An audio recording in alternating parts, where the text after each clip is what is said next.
Right, let's jump straight in. Welcome to this ultimate exam revision explainer. Over the next few minutes, we are covering an absolutely incredible 650 years of medical history. From monks praying over plague victims, right through to scientists mass-producing antibiotics, we are distilling exactly how Britain figured out what makes us sick and, more importantly, what to do about it.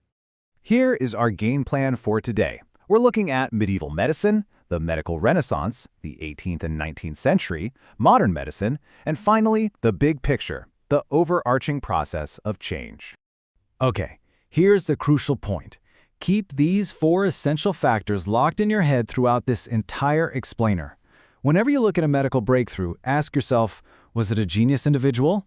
Was it a new piece of technology? Did the government finally step in? Or did the public just change their minds? These 4 things are literally your golden tickets to scoring top marks in any essay question.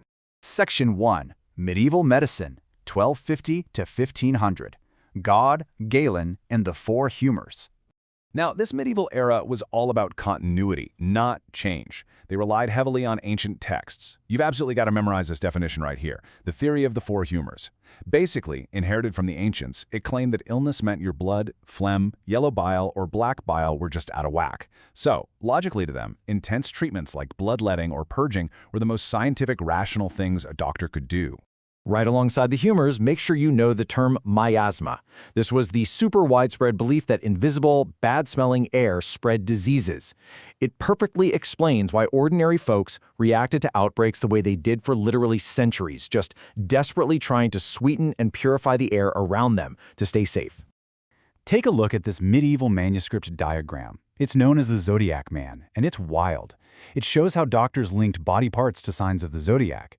They'd use charts exactly like this one to figure out the supposedly safest time to carry out really risky treatments like bloodletting. It totally captures how supernatural beliefs in astrology were just completely baked right into medical practice. So, when you are discussing the horrifying 1348 Black Death in your exam, here is your gold standard argument. Pretty much none of their treatments actually worked, but every single response made perfect, logical sense based on the science they believed at the time. Doctors bled patients because of Galen, priests prayed because they figured God was punishing them, and normal people carried herbs to fight off the miasma. None of it was stupid by accident. Section 2. The Medical Renaissance, 1500 to 1700. Observation beating tradition.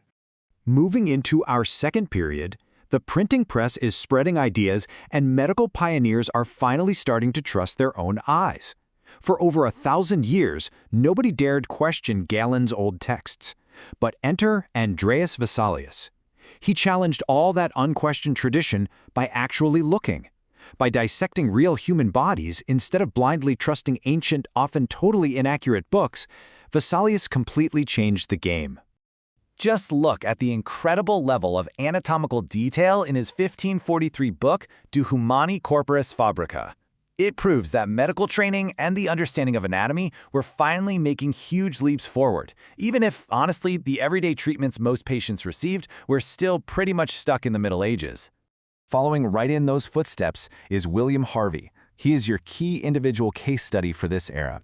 Through super careful, undeniable experiments, Harvey completely crushed Galen's ancient idea that the liver was just constantly pumping out fresh blood. In 1628, he published his findings, proving that blood actually circulates continuously around the body, pumped by the heart. But here's the catch. While anatomy was booming, treatments were seriously lagging behind. When the Great Plague hit London in 1665, the cures hadn't really evolved much since the Black Death. However, looking at documents like this Bill of Mortality shows a major shift in how authorities were responding. They were tracking deaths week by week, sealing up infected houses, and organizing mass burials to stop the panic.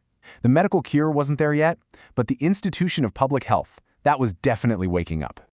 Section 3. 18th and 19th century Britain, the birth of modern medicine. Okay, the Industrial Revolution is booming, cities are packed, and medicine has to evolve fast. The ultimate scientific breakthrough of the whole 19th century hits in 1861, when Louis Pasteur drops his germ theory. He proved that microorganisms, not bad smells, not unbalanced tumors, actually cause disease. Then Robert Koch took the baton, pinpointing the exact bacteria behind specific killers, like cholera.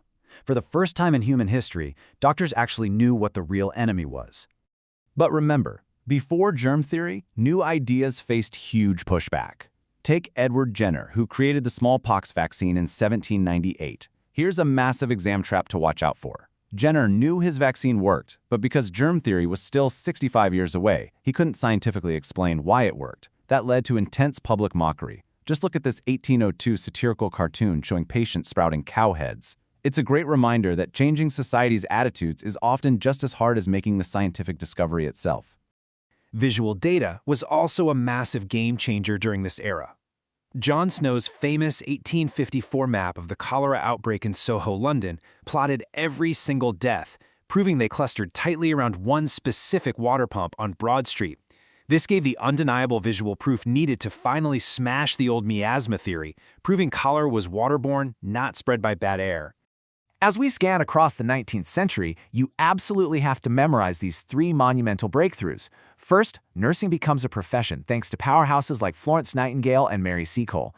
Second, we get anesthetics like chloroform for pain-free surgery. And third, Joseph Lister uses germ theory to create antiseptics. But don't forget the black period of surgery. Here's some great nuance for your exam. Early anesthetics let surgeons operate deeper, but before antiseptics were standard, this actually caused a huge spike in deadly post-op infections. Change isn't always a straight line up.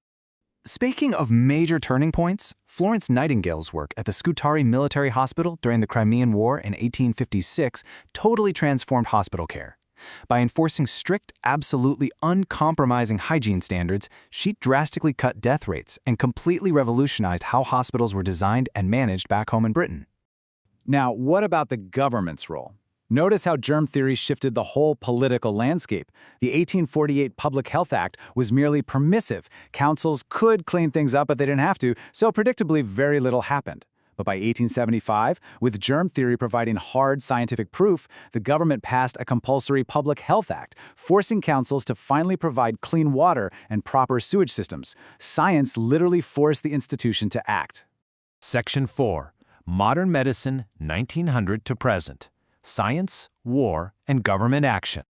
Jumping into the 20th century, modern medicine shifts away from lone geniuses. Now it's about massive government backing and the urgent push of modern warfare. Alexander Fleming discovered penicillin by total accident in 1928, but he couldn't make enough of it. It took the brilliant work of Florey and Chain, heavy American funding, and the desperate urgency of World War II to figure out how to mass-produce that mold into an industrial-scale lifesaver by 1944. The 20th century really shows all our key exam factors firing on all cylinders together. In 1948, the government stepped in and created the NHS, drastically changing healthcare access for millions by making it free at the point of use. We see massive public lifestyle campaigns pushing prevention, not just treatment. And, of course, the absolute explosion of high-tech diagnostics and treatments. Think fighting lung cancer with advanced scans and targeted chemotherapy. It's the ultimate fusion of science, tech, and government action. Section 5. The Process of Change, Connecting 650 Years of History. I'm going to leave you with this classic practice question to think about. Was science the main factor in developing medicine? Well, the balanced answer is yes, science gave us the breathtaking breakthroughs. But without bold individuals, heavy government funding, and shifting societal attitudes, those discoveries would have just stayed locked away in a lab forever. Consider this provocative thought as you wrap up your revision. If it took us 650 years to go from bloodletting to mass-produced antibiotics, what totally normal medical treatments today will look like medieval superstitions a century from now. Keep that big picture of change in mind. Good luck and happy studying.